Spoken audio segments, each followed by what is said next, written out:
Hello everybody and welcome back to the Contest Round podcast. This is episode 33 entitled How Do You Solve a Problem Like Cavalier? And we'll explain a bit more about the title and what we're going to be discussing, as it will be largely about the Cavalier difficulty. Lots of juicy things to talk about from different perspectives. But before we go anywhere, just to let you know, we're available on YouTube. There's a playlist, SoundCloud, Spotify and iTunes. All links are in the bios. And you've probably remembered to follow the respective things in order to make sure when other podcasts up, you see it. So do the thing with your people fingers and faces and stuff. Now, just before we get into the talking points, I just want to introduce my co-host. You can find him on www.frontlinemcoc.home.blog, which you should have by now remembered to bookmark and as well follow him on his Twitter page, which his link is in the description. Dan of Frontline MCOC, thank you, my friend, for being here another week. Rich, happy Friday. How's it going? I'm really good. I'm in a bit more of a happier place than I was last week, and I don't know if it's because maybe, and as I learned last Friday, I needed to inject dopamines into my body from my brain thing. Maybe a bit too much, but I think I'm just like It's been one of these weeks because last week was a bit too. It was hectic, I think, because last week we were tired on Friday. Yeah, because there's just so much from the stuff for the Mutant Treasure Island not going so well. We then went and did the incursion stream. After that, which was about midnight, I posted a video which was about the situation with it. And then I realized that I didn't... there was something wrong with it. Either I didn't properly schedule it and upload it, and I had to upload it in the morning, and I was thinking like, oh great, so I stayed up till 1 a.m. in the morning to get that video done, and I was like, oh, well, that's just my week. And I think it just didn't settle me right for the rest of the week. I felt very tired. Have you felt like you've recovered? Yeah, I feel a lot better this week. Yeah, I think that may or may not have to do with switching Alliance War battle groups and being put on backup, but you know, that's good.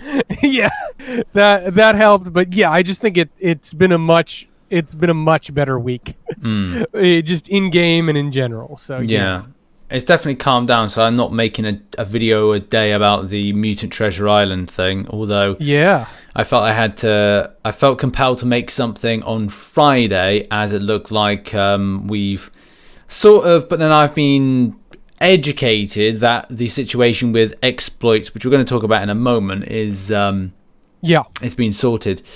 Anyway, last week we did an incursions run with Dark Hawk. Now, by the time this video's out, I would have very belatedly put out the incursions video about Dark Hawk and his effectiveness in the particular mode, the older version of the mode, as myself and Dan would have on Friday, if you have watched, would have done Incursion Sector 8, which is weird because we're going to be doing that in about an hour's time after we've been recording this podcast. How did you... I know, we're down the rabbit hole here, Dan. Time is hard. Time is hard. How did you find Dark Hawk in Incursions? Oh, I love Dark Hawk in Incursions. So you do need to bring Night Thrasher. Yeah. So, and I feel like we say that almost every week. Night Thrasher seems to ride shotgun so often in Incursions. And so we've actually got to play Night Thrasher a fair bit without even intending to. Yeah. And he's pretty good. But yeah, you want Night Thrasher because you want to start the fight in a random mode. And if you're lucky, you're going to start the fight in null mode. And if you start the fight in null mode, things get silly quick with the damage. So it's a lot of fun because he has a bunch of utility, double immunity, and yeah, when he gets in null mode, the damage is stupid. Yeah. I think you got in null mode, I think, for like the first fight, and you were just like, well, that was over quick. It was like 9 hits. Yeah. It was awesome. It's such a satisfying champion if you're in null mode. It's inspired me as somebody that doesn't play Dark Hawk. I know of his god tieriness, but I'm not at a point where I've invested too much into the tech line. And maybe that's something that I will consider down the line. It has opened me up to go, look, why don't you give Dark Hawk much more of a shot? And yeah, of course I will. I think my biggest issue at the moment is I'm lacking too much on tier 2 alpha, and I'm 565 Scarlet Witch today, and now I'm down to 0. I had built up 6, even with doing the Mutant Treasure Island. I'm still yet to do the Epic Omega quest, which will put me on to 2, but I'm still 4 lacking in order to rank 5 another 5-star, which I'm sort of prioritizing a bit more until I start opening my other crystals, and then I kind of think about the future. With Dark Hawk, I think for me it was, I didn't find anything with the buff side of things. It's a champion that doesn't really do any debuffs, does he?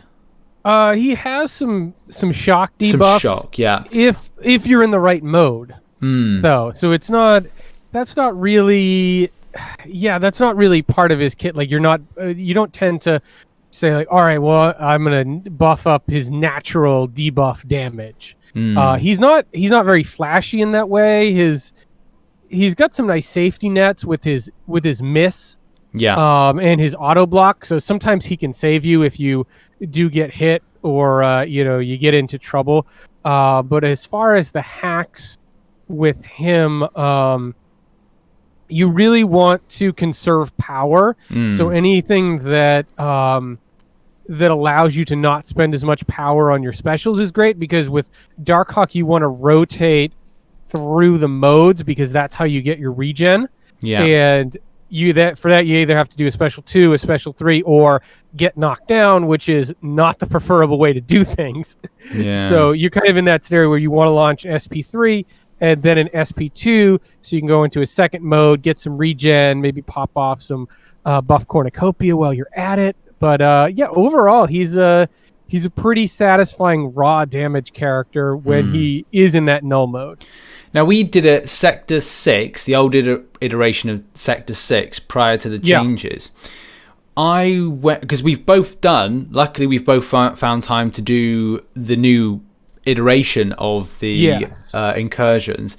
I did mine last night. You did yours, was it Tuesday? I think it was the night it went live. So I think it was Monday. Might have been Tuesday. But time for us is just time. It blurs, man. It blurs. But you did Sector 7? I did Sector 7, yeah. Did you find the difficulty reduced for Sector 7? Yes and no. I would say, and this is my concern for the remainder of our series, if we are taking rank, I would not feel overly comfortable taking anything that wasn't rank 4 5-star into Sector 7. That's fair. Yeah, that's fair.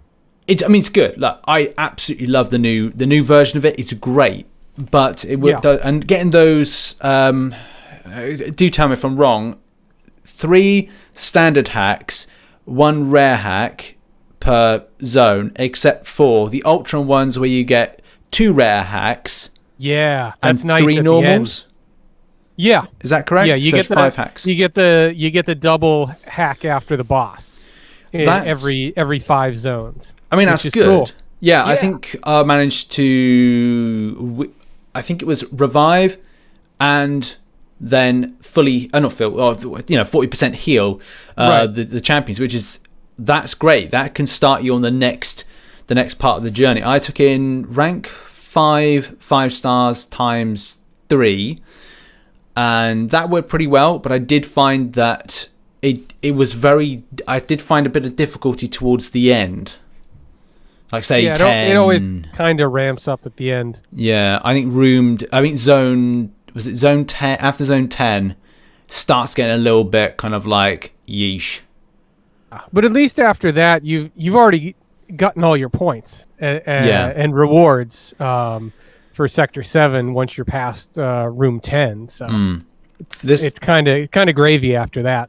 Yeah, this is when Sector 8 is going to be exciting for after. We are going for best champions. I think I'm changing mine a little bit on availability. I have to kind of have a look who I've got to play with, but I think I'm going to be going.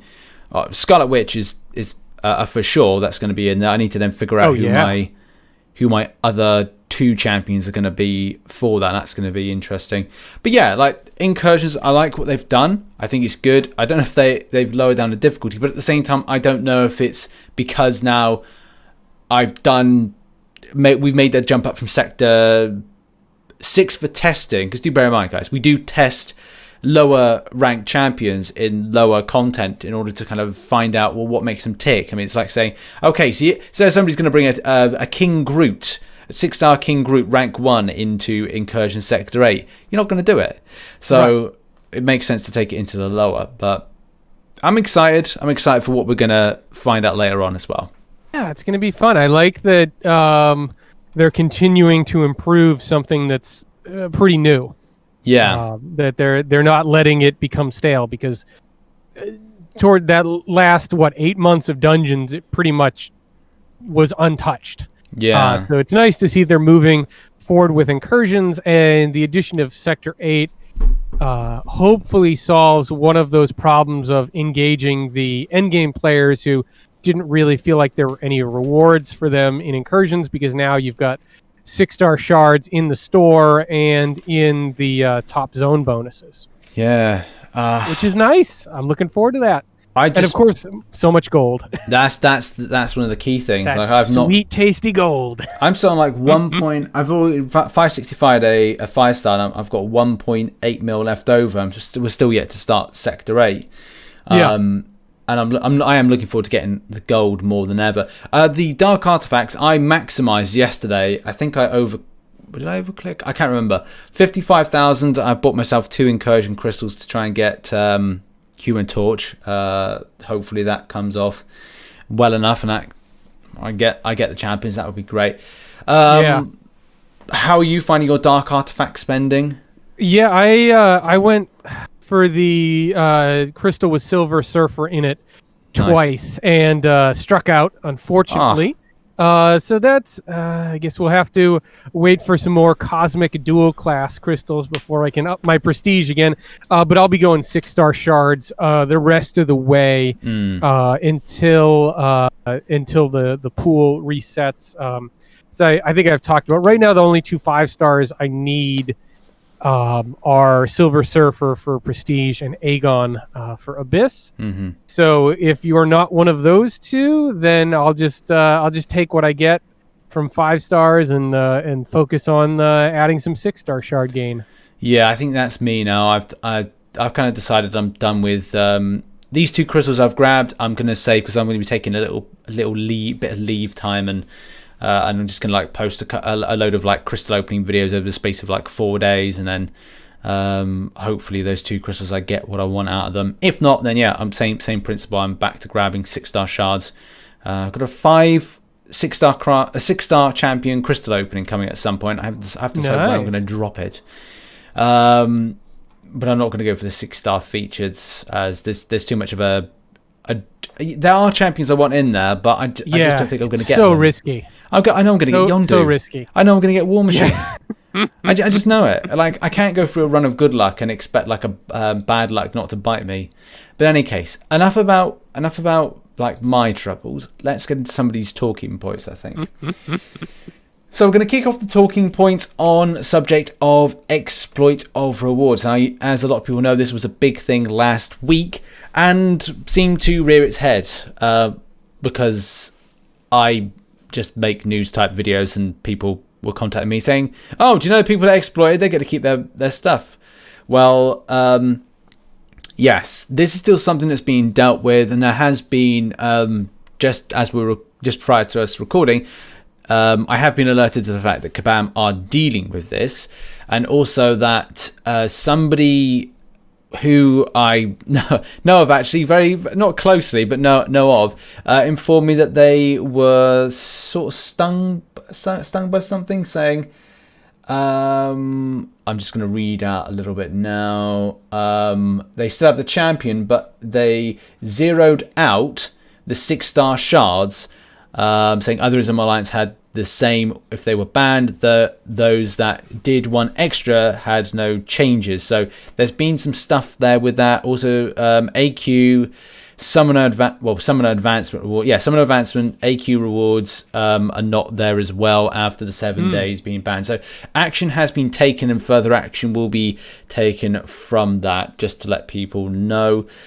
Yeah, and I wouldn't be surprised if some of those people were kicked from their alliances and are going to miss Alliance War season rewards because of that.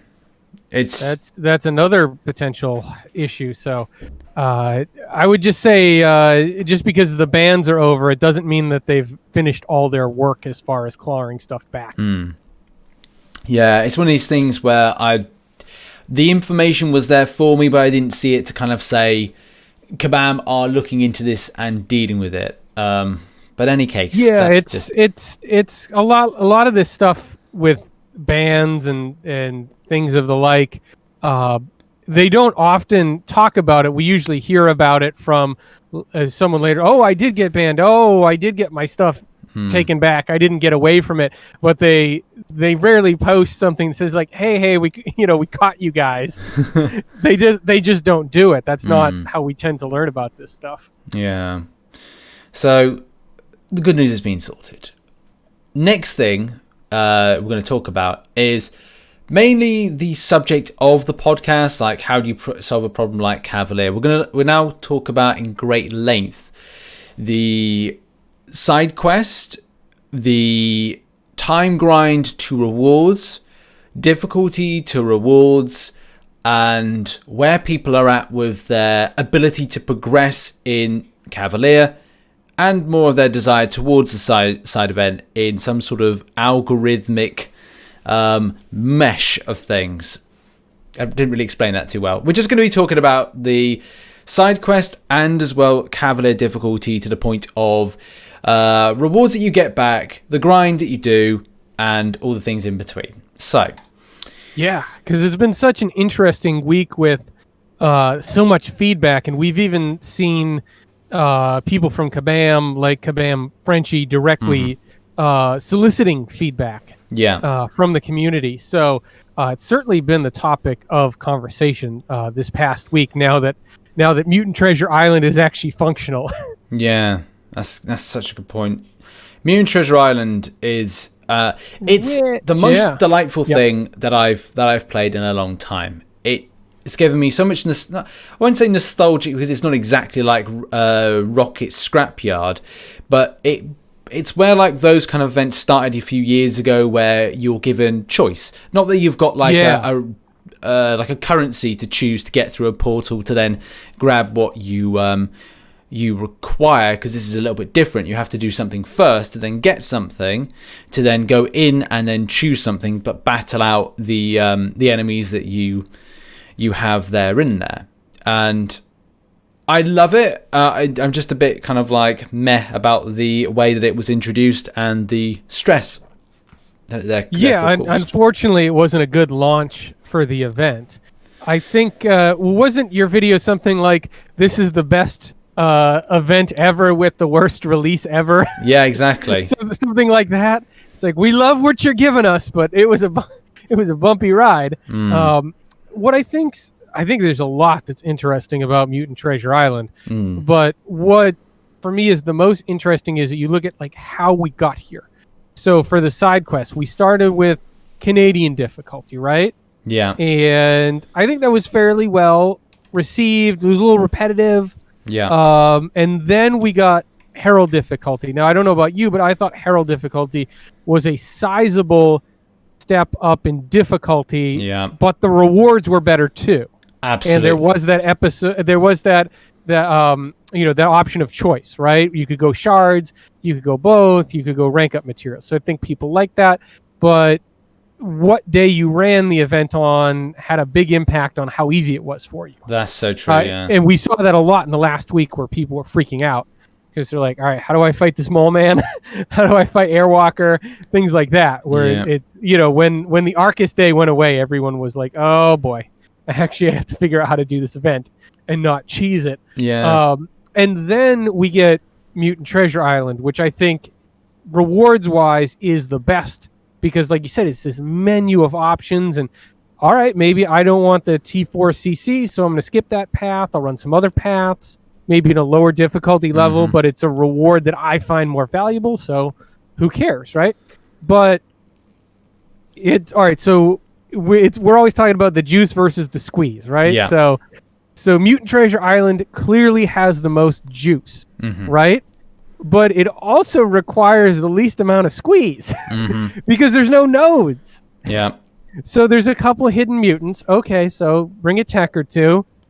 It's not going to be that bad. Anyone who's Cavalier can do the legendary version of Mutant Treasure Island, no sweat. I feel confident in that because there's no nodes. This is not nearly as hard as Herald difficulty or Canadian difficulty. So we've got this really easy event with these crazy rewards, and then at the same time we get the real Cavalier monthly event quest launched with its rewards, and Cavalier monthly is harder. It takes a lot longer, and a lot of people are questioning the rewards. Yeah. Just quickly going back to Mutant Treasure Island, it ticked a lot of boxes for me, but I think this is, I don't know if it's only me, the time grind element to it, which is that it's like, for me, the perfect side quest. Quick. No, exactly. It's so quick. It doesn't make you think much. Yeah. It's just, it doesn't matter really, like if you're in war or AQ, it's just, all right, who's the best 5 available, pop them in. Hopefully I got a tech in there, I'm fine. Yeah. Where, say, Herald difficulty, like you had to prepare yourself for battle. Yeah. You knew there was a chance that you could get in trouble in there and you might have to revive. I think that's fair to say for a lot of players, is that there was a worry about having to spend resources last month in the side quest, and that's just not there. Yeah. And maybe it shouldn't be there, but it does sort of set up a mindset when you've got a really rewarding side quest that you're not worried about spending resources in. You're going to compare that to everything else. Yeah, right? I think it goes into that kabam mantra that no months are exactly the same. I think it's good, and it's one of these things where you get the best of both worlds, the bad and the good. The bad being that you had something that was very kind of middle of the road, where people were getting the first, and this is one thing that players do need to consider. Kabam are only testing the waters at the moment with how Cavalier difficulty needs to be, firstly, and secondly with the ongoing mantra they have, where they'll put in one event quest that will be like this month here, that is just a bit of a breeze for those that are Cavalier, or the month prior, which is the most difficult iteration of a side quest of Cavalier, and then the first ever launch, which was like, look, this is really testing the waters, and maybe it's going to be a case that every month you'll see something different from an event quest. You'll either go, oh, this is taking too much of a time, this is a bit of a ball ache, but there's a difference between it. There is a difference that I'm going to come back to. Not that I'm going to go like, oh, I'm cool with the fact that I can, if it's taking me 20 minutes to do one go of the side quest, then I'm cool with that. Because for me, that's not the case. The side quest for me is like, if it's more than 10 minutes on a daily basis, I will do it. I'll be annoyed about it, but I'll do it.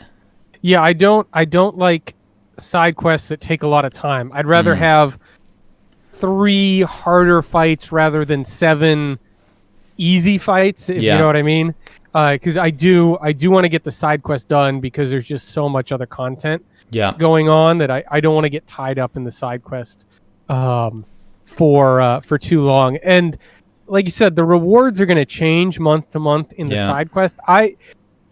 This is kind of the work analogy I like to use, is like the event quest is your monthly salary. That's going to be the same every month.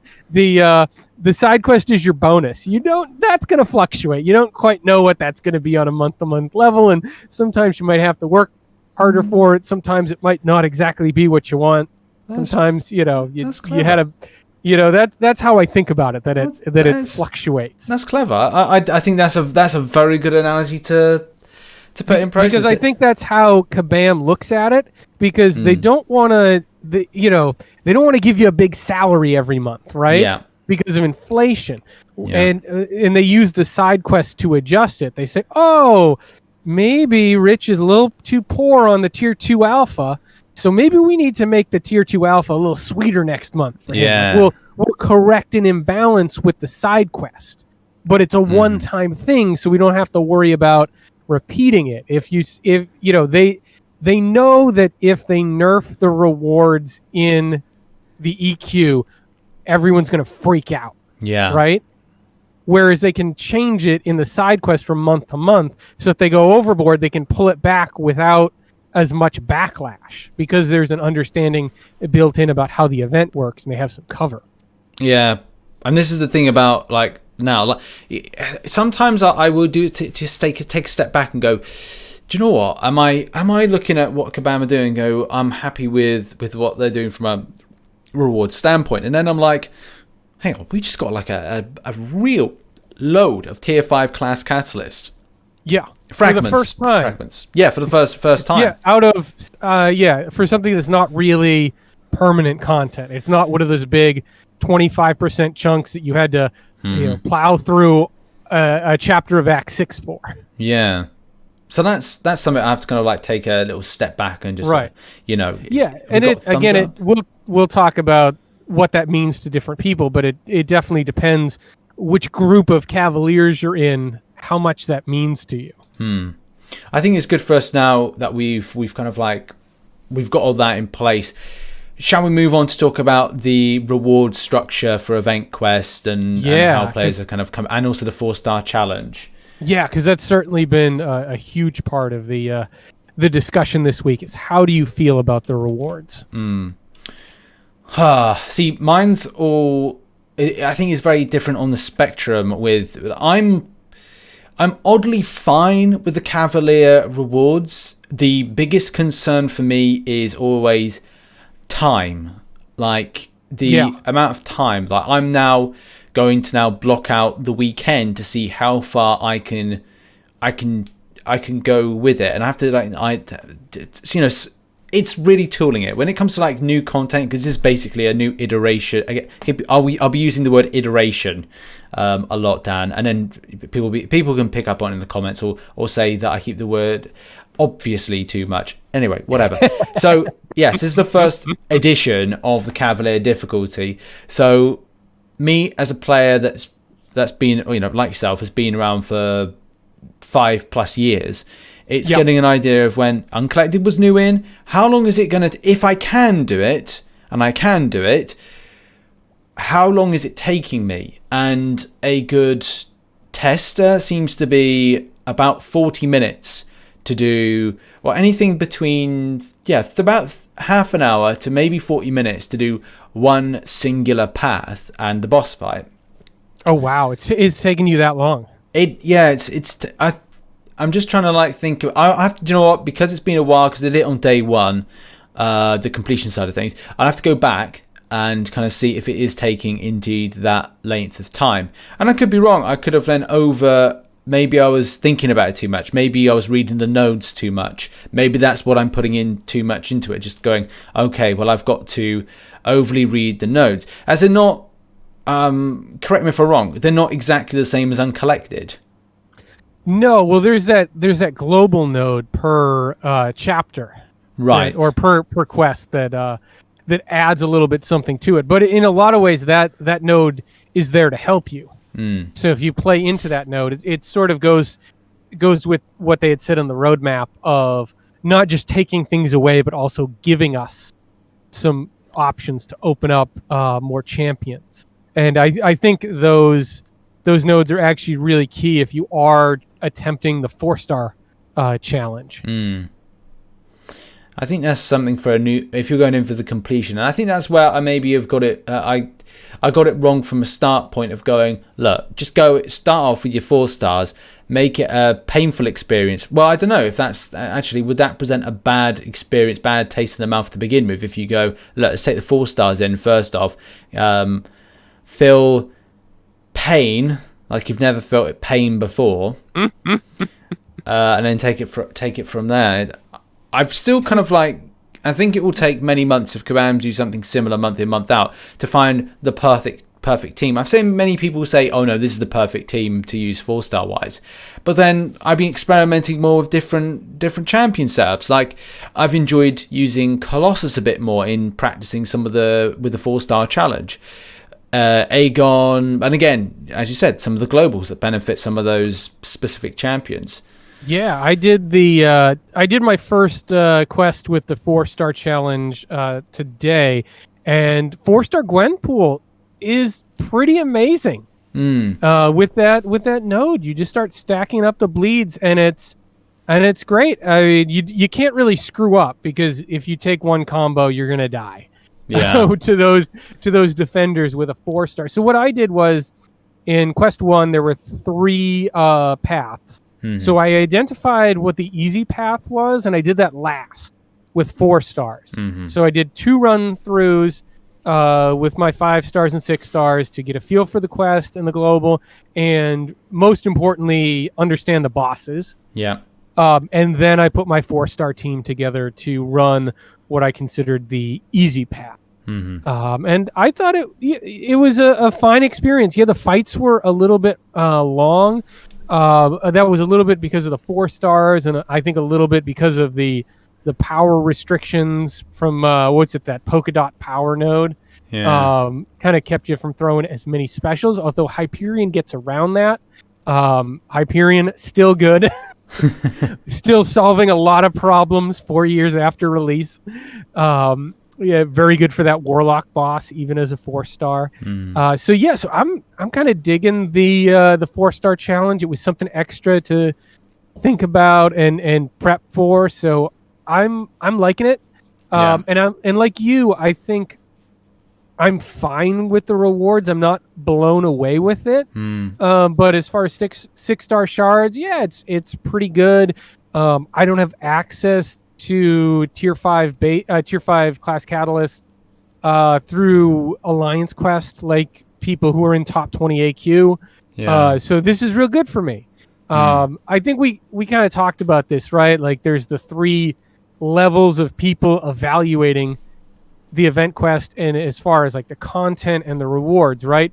Group A just became Cavalier, right? Yeah. They're really concerned because maybe they haven't seen the nodes before, or they're worried that they can't access the rewards. Not that the rewards aren't good, but can they?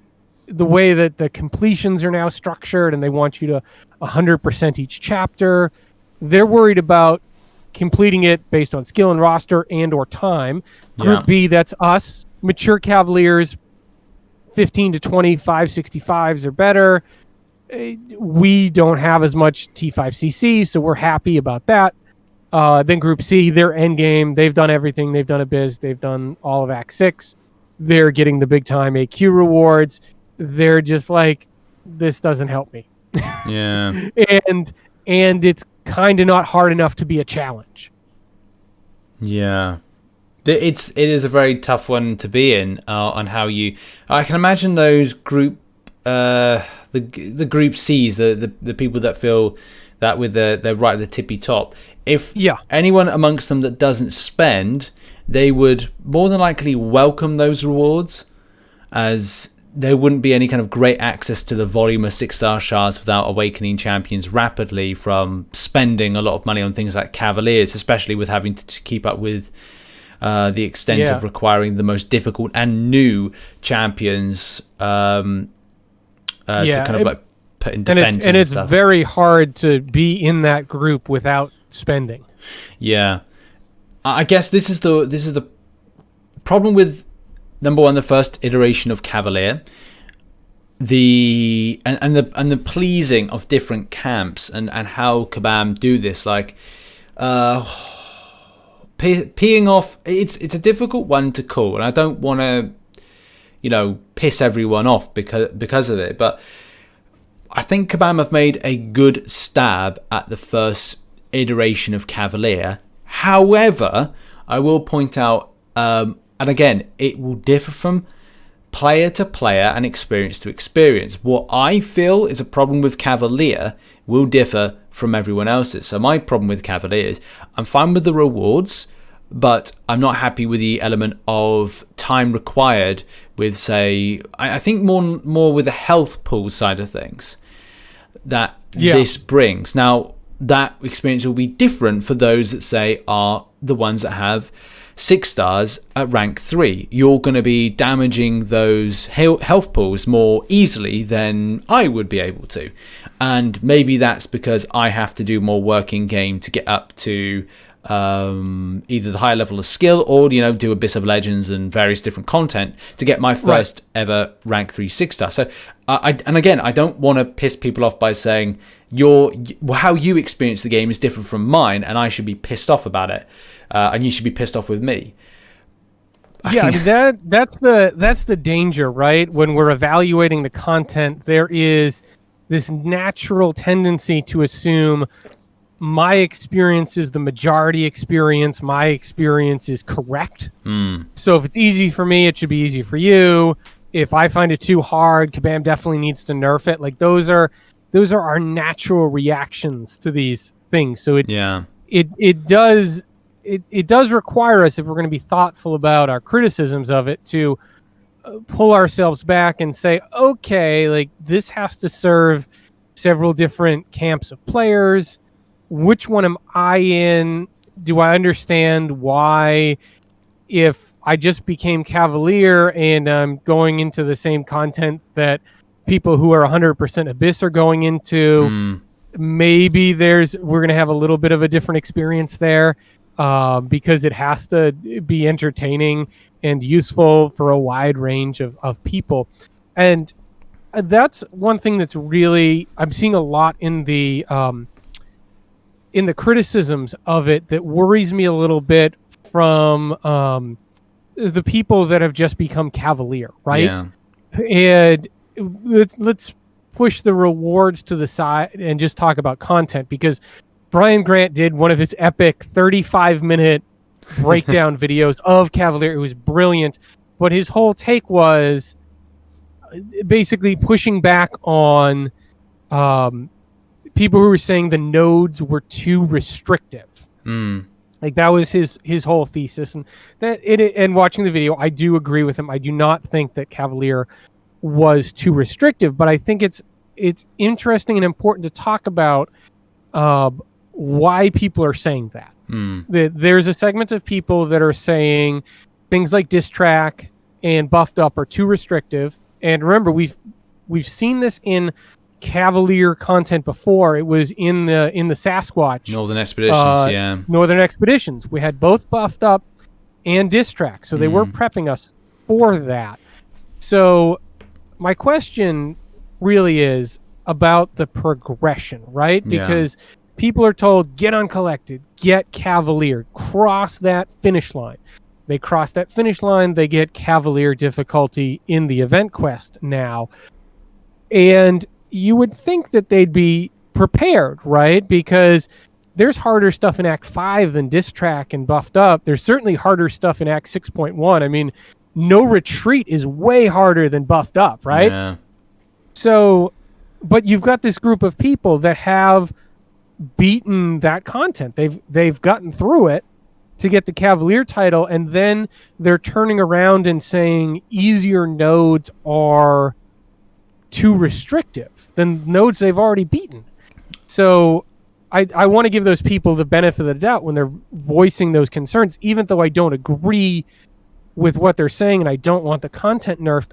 I'm thinking about, okay, how do we prepare these players to deal with these nodes that they're going to see?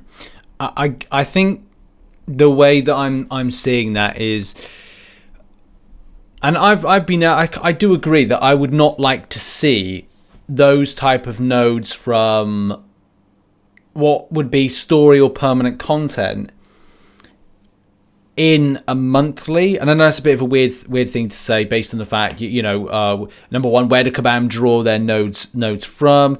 Number two, it's better to kind of put something in the permanent content to train against in order to go, okay, you're familiar with it. Now we're going to put it in the event thing. So I think that because there may have been so many pain points, maybe negative experiences in order to acquire that, say, Cavalier title, now seeing it again, but maybe seeing them in a combination that is, not the side quest of Northern Expeditions, but now is like more. You're not fighting just 3 champions under those nodes. You're now fighting 4, 5. Is it 5 or is it 6? Oh, I don't even know. Well, we'll say it's 5, just for hell's sake. So say you're fighting 5. Anything more than 3 becomes a little bit frustrating. Or maybe it was only 2 that you're fighting in Northern Expeditions. I don't know. Anyway, whatever. The fact is, I think it's just maybe it's bringing up more experiences of pain points and going, okay, well, instead of me using my 5-star whatever it is champion that deals with this very adequately, I now have to my 5-star Hyperion. I don't have a 5-star Hyperion. I'm going to do 4-star. Maybe my 5-star Hyperion's in other content, is in like Alliance Wars, Alliance Quest, and they're like, right, well, I'm going to have to revert back to this. I don't know. I'm not kind of like trying to tell anybody what their experience is. And again, like, maybe this situation's a case that they're just going, I'm taking more damage through the block, and maybe it's you're using a rank 3 5-star as opposed to a rank 4 or rank 5 5-star. So that's that. I guess is me. Is sympathizing and understanding with people that there must be some element of pain point for the kickback on that. And I think some of that is just coming from when I think for people that haven't been playing the game for as long as we have, they naturally don't have the rosters that are developed. Like we had Act 5 and might have been done Act 5 for like a year before Act 6 even came into being, where if you joined the game a couple years ago, you've probably just been progressing straight through and you didn't have those lulls in the story quest. Because I'm just looking real quick, like I think I'm at 23 565s right now. So I'm probably going to have an option, even if it's not the A option, I might have a B option, where I think when people say it's too restrictive, I don't think they actually mean it's too restrictive. I think they mean it restricts them from using their A option, and they're not comfortable with that because they haven't been rewarded yet for having a diverse roster. They probably just loaded up their best 5 and smashed through Act 5 and then done one path in Act 6. And maybe they've used a bunch of resources and units and they're fine with that because they just have to get across the finish line, right? But they didn't so much learn how to play into the nodes as they just got it done, because the game requires you to learn so many of the RPG elements to really complete it without getting your face kicked in or spending a bunch of resources. But if you're like, all right, I'm going to suck it up and get through 6.1.5 Crossbones because he's ridiculous, which he is, right? Like, you may not look at it like there's a lesson to learn. You may just say like, all right, this is dumb. I'm just going to get it done. Right? But then you're arriving at Cavalier and you're like, wait, I got to do this every month? I think, like that's the thing, right? That's where those people are getting the realization that like, oh, like I don't know how to deal with these nodes. What do I do? And some people handle it in the way that like, I want to learn about it. Okay, let me develop my roster. This is fine. Let me interact with the community. And some people are just like, no, this is too restrictive. I want it nerfed.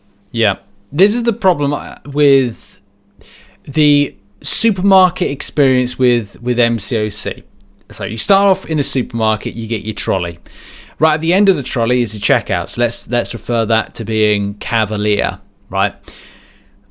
Your shopping trolley is your roster, not your roster. And as you're going along, you're adding. You can either say to yourself, "Hey, what am I going to do? I'm going to go from the fruit and veg aisle, and I'm now going to then jump round to the checkouts." But that's not a full shopping cart. So that's from saying starting off in a game and just going like you're going boom, boom, boom, and then you're done. or you're at Cavalier, and then you're going, okay, well, my shopping trolley is empty and I don't have enough sustenance in the trolley as a Cavalier player. So you will need to go down every single aisle and meticulously grab everything, but it's going to be a slower process. If you think you're going to be at Cavalier and go, hey, brilliant, 1 year I'm at Cavalier, fantastic. For me and for Dan, we've been acquiring 5-star shards and 5-star champions for a good part of 2 or 3 more years than you, and also rank up materials as well. And that's from doing side quests, arena grinding, offers, and that doesn't mean variants. To say that, variants. And it's nothing really to be. It's not saying like boastful. It just means that even for me, like, you know, at times lacking, you know, some days I'm like, I can't be bothered with using any kind of like skill. I just want to parry swipe. Yeah. But I'm able to do that because I've got 565 champions. I've also got some of the older champions which are now being buffed, where again other players are taking a while to go, oh, I've just picked up this Magneto, is he any good? And it's like, well, now he is. I've had a gem that got him up to 565 just in a moment. Yeah, I mean that's the thing when I think about newer players, right? You join the game, you start to interact with the community a little bit. What's the first piece of advice? You're probably, what should I do? And everyone's going to be like, get Cavalier, get Cavalier, get Cavalier. But there's not going to be any sort of depth to that advice. They're just going to hear, get Cavalier, that's the finish line. That's what I got to focus on. But there's a bunch of detours to take in the game, but the game doesn't do a great job of encouraging you to take all those detours. It's doing a better job with the objectives, but I'm even seeing this with my new account, right? Like Frontline Junior, I'm done with Act 1 now. I'm sitting on like 8 4-stars? Wow. Those are like 400 PI opponents at the end of Act 1. They don't even have their SIG abilities on, and I can just smash them with any 4-star, right? So when they introduce something towards the end of Act 1, no nodes, but just a defender that you can't just parry and combo, like Black Panther Civil War, or someone like Yondu, right? Yeah. Where there's just a little bit of something different that you have to learn how to deal with. Well, if you have a 2000 PI sentry, it doesn't really matter that he's not a good 4-star or great in those matchups or has class disadvantage versus the Black Panther, right? Like, you don't have to learn how to deal with what makes them unique as a defender because you're just so overpowered. Like, it's too easy. You don't have to learn the lesson yet. Now, yes, later on, you're going to have to eventually. But if it's too easy for too long, you get the sense that it should always be that easy. Yes.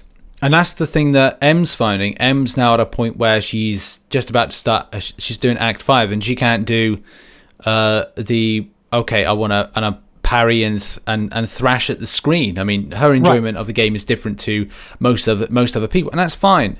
But I think it's difficult for people to understand that. They're like, oh no, you got to use skill. But there's people out there that are skill. You've got to think about who's on your team. It's not just bring whoever's got the biggest numbers.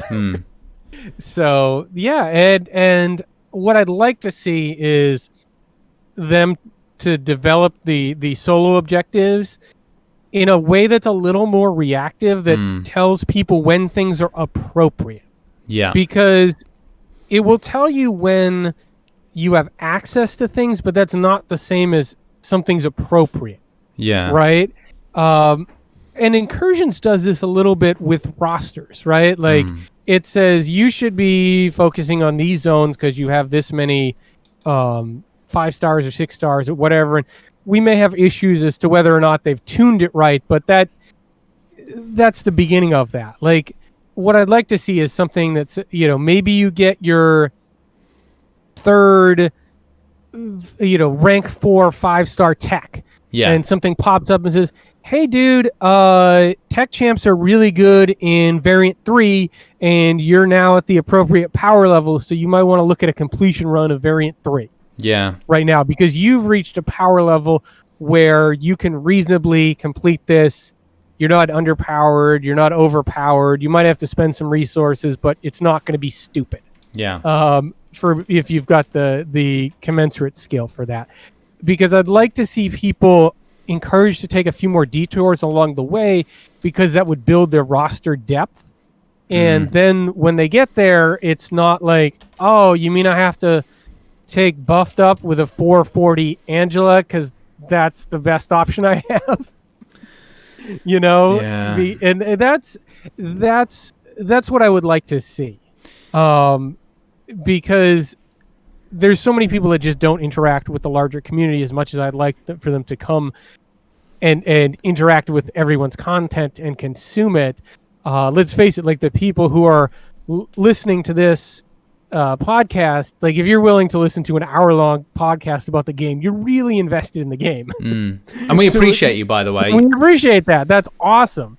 You know, but I'm trying to think, like, how do we get people in a better place? I mean, learn more about the game. I'm at a stage now looking at I already thought that there was something really amiss with the way that the game is sold to people, especially new players.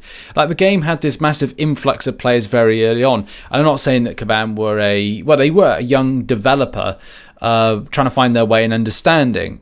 And when this game kind of blew up, I'm not going to say Kabam didn't know what they were doing, but I think now they're looking at the newer player experience.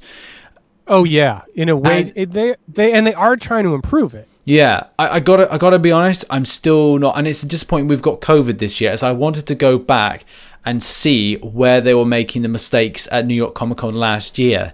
As it was my first New York Comic Con, I felt very, and it's not uncomfortable is the word, but a little bit frustrated as someone that's been all about networking, business, and marketing, and getting one's name out. Then the way that there wasn't anybody. There were people that were doing the showing like, I'll come to the tablet here and play the game. But they weren't spending any time to just kind of go over the game, to a point where I was in the line to do the Medusa fight, which is referred to as the newbie fight, and people were just kind of thrashing at the screen, not really understanding. I understand that they would go like, okay, well, here's the thing, have a bash and see what happens. But if your first experience is you being smacked down by an Ultron drone and going, oh, you didn't do it, you all got smacked, because it wasn't, I'm not going to say it wasn't easy or hard, but it was like you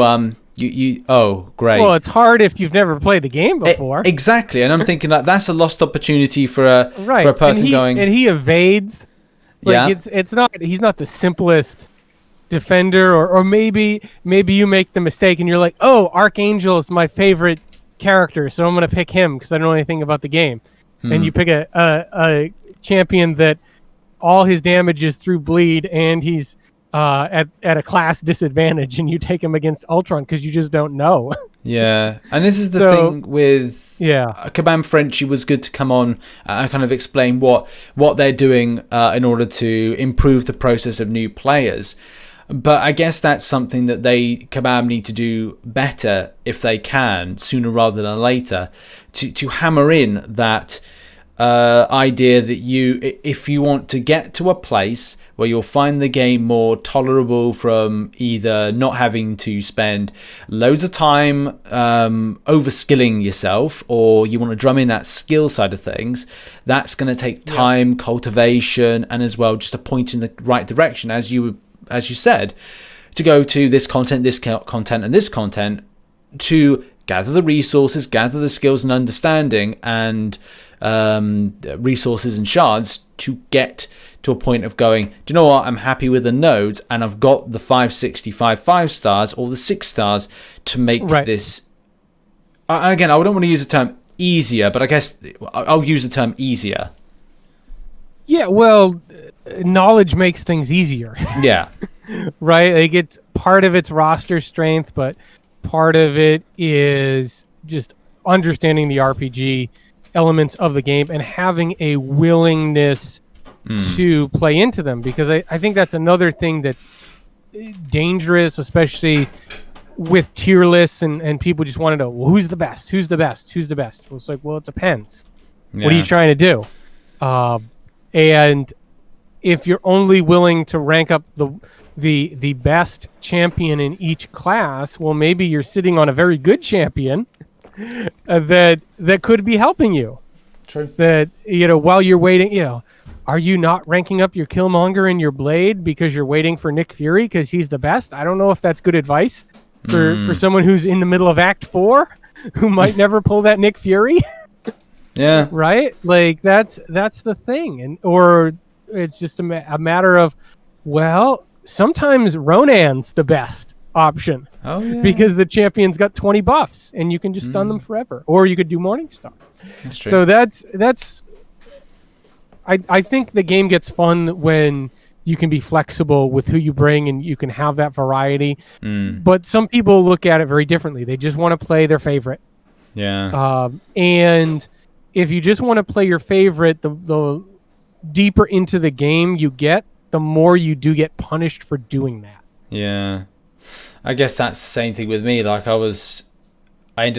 wanted to use Doctor Doom a lot in Variant 5, but availability for him is very difficult based on content I'm trying to use. So I then went, right, well, what do I do? I think it came at like a very weird time, because I did a lot of Variant 5 without Longshot, Dr. Voodoo, and Dr. Doom. And then it was just a case of like, I don't switch them about. I used a lot. It was nice to use older champions like Mephisto, Guillotine, Morningstar, and then it's I've been using a lot of them in Variant 5 right now. Also, it's annoying because I pulled Scarlet Witch and I was on my final path of Variant 5. That was that's. And then a week before, I pulled Dr. Voodoo and just went, oh god, Dr. Voodoo is bloody amazing for this. And I kind of wish I had Dragon Man right now. Oh yeah, that's another one. That would be quite cool for Variant 5, because he's got some immunities and things that can help you out there. But overall, I'm very happy with Variant 5. I don't know about you. I haven't finished it yet, but so far, I really like it. There were a few things that I didn't really enjoy. A few paths I thought were just a bit kind of like meh. But apart from that, it was relatively good. I think as soon as I start it, and again, it goes back to champion acquisition and whether or not I felt the 4-star versions of champions were worth using in the content. It's not worth using if you're going to block. It means that you'd have to kind of either intercept or just keep up your intercepts, as just damage through the block is too much for a 4-star. Even from a 5-star perspective, rank 4 5 stars, you'll start seeing it. So you're going to have to. There's no easy elements to taking that content down, but relatively enjoyable. Well, you know what's nice is that there's quite a few paths where it's just 4 or 5 defenders and then the boss. Yeah, I really like that. Is they're not these epic gauntlets. Like, remember Variant 1? Where some of those, it's like, okay, you just start counting and you're like, all right, it's like 10, 11 fights, and then you get to the boss and you're just like, all right, how many revives is this going to cost me? Because there's no way I'm getting through this thing unscathed. I'm not going back to 100% that until I've at least got all the champions I want to use at 565, or I'm using rank 3 6-stars. As I just think, sure. It's still really, really hard. Even if you have the right champions, even if you have that the 565 thing and the 565 Quake that you need for that science chapter. So you throw Spite on anybody with 30,000 PI, it gets hard. Yeah. I think I want Red Guardian before going back to do some... Oh, right. Yeah, because he would be perfect for those Spite paths. Yeah. No buffs. What a beauty. Yeah. That's a great feature for him. Glad somebody thought of that. Shame we haven't had another one like it. Right, yeah. Why did it take 5 years? Are you going to try to get him through the... Oh, you're going through the the Science Dual class crystals. I right? am at the moment, yeah. But I think he's not in there yet. No, he's not. I've definitely haven't seen him. Hopefully, he's added at some point, and then I can Should be a couple more weeks. Yeah. I tell you what, my Mystic line is stacking at the moment. Oh, the Mystics? Yeah. Long shot. Mystics are just so good. Yeah, long shot. Scarlet Witch been recently added to the roster, which we're going to be trying in a minute. We should get on to the final thing just quickly to talk about, because we do like to talk a little bit about Marvel Realm. How are you doing your grind? Have you started doing anything, or I've tried to play a little bit. The connection errors have been brutal. This past week. It just failed matchmaking or getting kicked. Sometimes I'll get on and have a run of like 3 or 4 fights and am doing pretty well. So when I'm actually playing the game, I'm loving it. But the connection errors have been pretty brutal, and it was funny. One of my alliance mates was messaging me. He's like, Dan, what's up? What with the connection errors in MCOC? I was like, dude, play a little Realm, you'll feel better. And they're like, oh, that bad, huh? I was like, it's been a rough week for him. So I know part of it's because the game is in limited availability and it's not technically available where we are, but it's been a little bit rough. Yeah, I'm enjoying it. I started, but I kind of now pushed myself to do 5 hours a week. So I'll live stream it, and I'll do Monday through to Friday, and I'll do 1 hour between 4 p.m. and 5 p.m., which is just before then I'm thinking about having like dinner, which works really well for me, because I've reached a point where I'm just a little bit exhausted with just editing or making videos, and I'm like, I need a break. And I end up just doing live streaming an hour over on Rich's Realm, and yeah, I'm enjoying it. A lot of the people that come by, they are taking me to a point that they're bringing my champions up to a good standard. It's not gonna be an overnight thing, but I need to now make a decision to push myself to go up the tiers, and I've just gone from newcomer or newbie or new. Is it newbie or newcomer? I think it's newcomer, isn't it? Newcomer. Yeah, I've now gone to recruit. So the plan is to be, well, I'd hope to be warrior by the end of next week, but it just depends on time and availability. But apart from that, that's really it. I've got Storm now, so I'm working on Storm and Hulk, two that I like the most at the moment. I think that really covers it. I was going to talk about some stuff where answering a few complaints from people this week, but to be honest, nah. Life's too short to kind of like talk about the criticisms about the game. For sure. Yeah. And that, I think, covers it. What are you up to next week, Dan? Just working on Cavalier, working on Variant 5, nice. Hopefully getting those Variant 5 guides out. Also working on this overall variant blog post where answering the question for people who are saying, which variant should I do first? And my answer to that is, well, what does your roster look like? Because all the variants have themes, and helping them understand quickly the overall themes. Like, say, like, all right, well, what's your best champ? And you're like, well, my best champ is Stark Spider-Man. And like, well, he's really good in Attack 1, and he's really good in Variant 5 because of the Spider-Verse or things like that. Like, oh, I'm very Mystic heavy. Then, all right, maybe you want to go to Variant 5. And basically trying to get people to understand, like, go if you've already invested in some champs, go for the easiest resources based on where you've already put your investment, because then you can get more resources for that investment, bring up more champs, and repeat the wonderful virtuous cycle that is ranking up and completing content in Marvel Contest of Champions. Yeah, I like it. I haven't decided what I'm doing next week. I need to figure out how I'm going to structure my week. I know that I've got to overmake content for the following week when I take time off. So I haven't really kind of situated anything. I'll probably be doing a video following up from the incursions that we're going to do after the recording, and as well, maybe a rank 5 Scarlet Witch video. Nice. But apart from that, I should be doing more lengthy guides. If not, that'll be saved for October time. I haven't really decided, because I do want to, like stuff, sit down, write some guides for things. Yeah. So I think for me, September is going to be more of an easier month from content, because it's just been very intensive very soon for after the Mutant Treasure Island thing. So I do want to chill out a little bit, but as well, I want to get back to redoing under the current meta every single guide that I've put out this year and last year, which is going to be more November, December time than it is going to be more of a now That's time. a lot of work. It is. That's a big...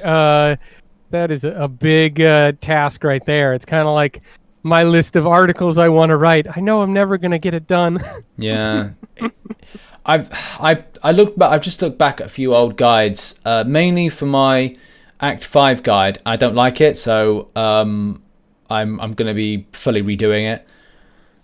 Just because I just don't like it. I think it's not brilliant. And as well, current meta champions that we've added. Right. I mean, the new champions. All the buff champions as well.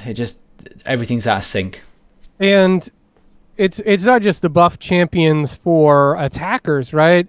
We're finding that this old content is like, oh, suddenly buffed Hulkbuster or buffed Magneto shows up, and that's a problem where it used to be something you wouldn't even think about. Yeah. That's not. Oh God! What about that Act 5 healing Magneto? God, it just popped into my mind. Yeah, right. Like, what's going on with him now? Yeah, I don't know. Most of the time you go, oh right, I'll take champions that would do either heal block or deal with the heal. And let's face it, a lot of those would be tech champions, or a lot of those would be #metal champions or robot champions.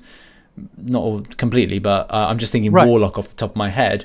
And I'm like, well, that's just, you're just like, oh, so it gets you thinking, doesn't it? Yeah, like suddenly the old advice is very incomplete or maybe just wrong now.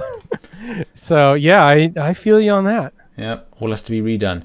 And on that note, thank you everybody for listening in. If you have reached the over 1 hour mark, you are incredibly impressive, and we thank you immensely. Make sure to follow us on SoundCloud, Spotify, iTunes, and YouTube, and as well Dan on www.frontlinemcoc.home.blog, and as well on the Twitter. He has the handle, and information will be in the bios. Thank you everybody, and see you next week for episode 34. Bye bye.